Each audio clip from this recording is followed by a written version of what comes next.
Jeremy Schneider is the force behind the popular Personal Finance Club blog, and he recently produced a post that was provocatively titled, "Is IUL a Scam? Yes." Well, in today's video, I'll put his claim under the microscope. Okay, first of all, who is Jeremy Schneider? He's a financial blogger who, on his website, claims to have retired at age 36 with $4 million.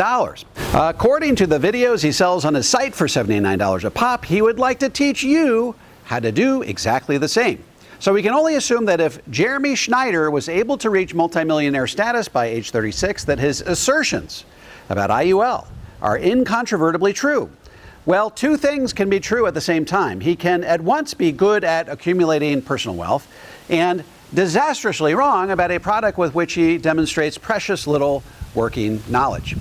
All right, let's dig into the post itself.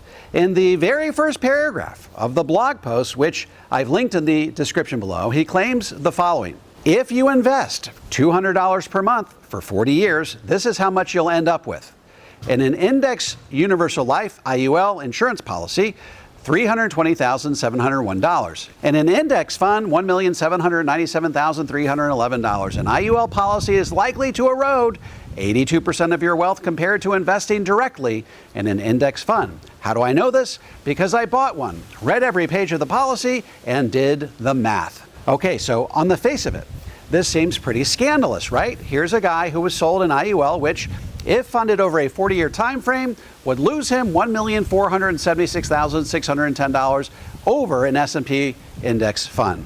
Okay, let's dig into the problems with Jeremy's approach. First of all, Jeremy begins by setting up the false dichotomy of all false dichotomies. Although lots of neophyte life insurance agents contend that the IUL is a stock market replacement, that's never what it was designed to be. It can be much better understood as a bond alternative.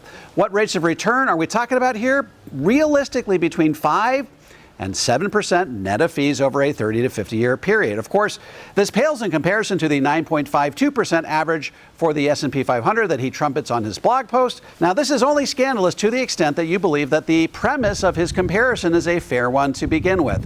Once again, the IUL is not a stock market alternative. It's a bond alternative, and anyone that tells you otherwise isn't conveying realistic expectations for what an IUL can return over time. So, having quickly knocked the legs out from under the IUL as a stock market alternative, Jeremy smugly concludes that the IUL is, in fact, a scam, and anyone who tries to sell you one is likewise a scammer.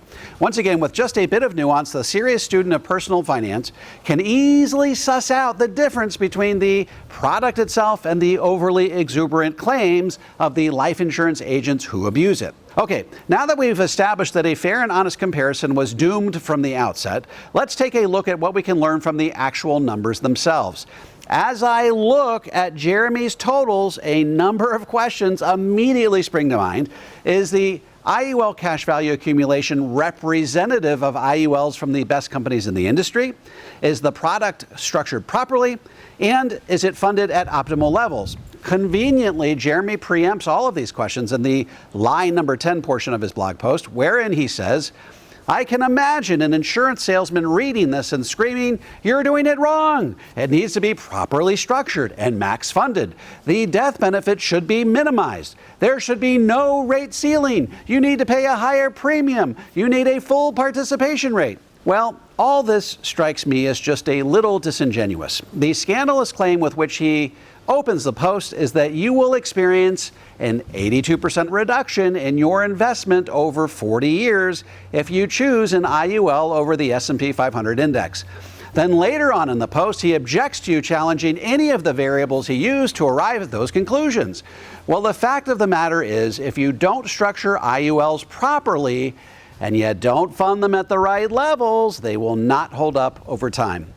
And it just so happens that the contract he's holding out as the IUL poster child is not, in fact, structured properly or funded at the appropriate levels. So I decided to recast his deeply flawed IUL illustration, insisting that my IUL be structured properly and optimally funded. I used a 7% gross rate of return, which is well within the historical rates of return for the IULs I prefer. And what I found is that instead of having $320,701 by the end of year 40, my cash value was $465,000 $465,419. So not $1.8 million to be sure, but 45% better than what he projected in his illustration. By the way, that $465,419 also represents an internal rate of return of 6.63%. Remember that 7% gross rate of return I used in the illustration?